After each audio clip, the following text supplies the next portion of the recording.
న్యూజిలాండ్తో 5 టీ20ల సిరీస్ను టీమిండియా ఘనంగా ప్రారంభించిన సంగతి మనకు తెలిసిందే. నాగపూర్ వేదికగా బుధవారం జరిగిన తొలి మ్యాచ్లో పూర్తి ఆధిపత్యాన్ని చెలాయించిన టీమిండియా 48 పరుగుల తేడాతో న్యూజిలాండ్ను చిత్తు చేసిన సంగతి కూడా తెలుసు.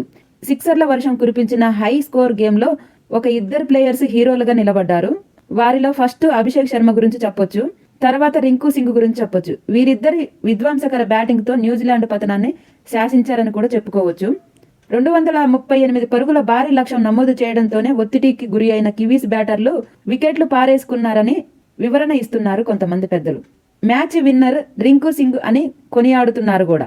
రింకు సింగ్ 20 బంతులలో 4 ఫోర్లు 3 సిక్సర్లతో 44 పరుగులు చేశాడంటే ఇక ఎంత ఫామ్లో ఉన్నాడో చూడండి. ముఖ్యంగా ఆఖరి ఓవర్లో 2 సిక్సర్లు 2 ఫోర్లతో 21 పరుగులు పిండుకొని మ్యాచ్ మూమెంటాన్ని భారత్ వైపుకు తిప్పేశాడు రింకు సింగ్.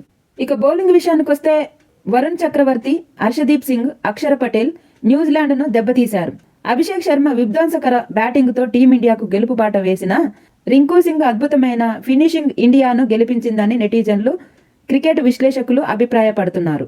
ఇక సుదీర్ఘ విరామం తర్వాత భారత్ తుది జట్టులోకి వచ్చిన రింకు ఈ అవకాశాన్ని సద్వినియోగం చేసుకుంటూ 7వ స్థానంలో బ్యాటింగ్కు వచ్చిన అతను జట్టుకు అద్భుతమైన ముగింపును అందించాడు. అతనే గనక వైఫల్యం పొందుంటే టీమిండియా స్కోరు 200 లోపే పరిమితమయ్యేదని, అప్పుడు న్యూజిలాండ్ ఈజీగా లక్ష్యాన్ని అందుకునేది అని విశ్లేషకులు భావిస్తున్నారు. ఈ మ్యాచ్లో ముందుగా బ్యాటింగ్ చేసిన భారత్ నిర్ణయిత 20 ఓవర్లలో 7 వికెట్లకు 238 పరుగుల భారీ స్కోరు చేసింది.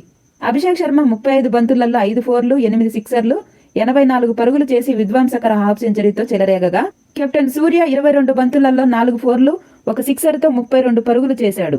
రింకు గురించి తెలిసిందే. 20 బంతులలో 4 ఫోర్లు 3 సిక్సర్లతో 44 నాటౌట్గా నిలిచాడు. న్యూజిలాండ్ బౌలర్లలో జాకోబ్ 2 వికెట్లు, కైల్ 2 వికెట్లు తీయగా క్రిస్టియన్, ఈష్, మిచెల్ తలా 1 వికెట్ తీసుకున్నారు.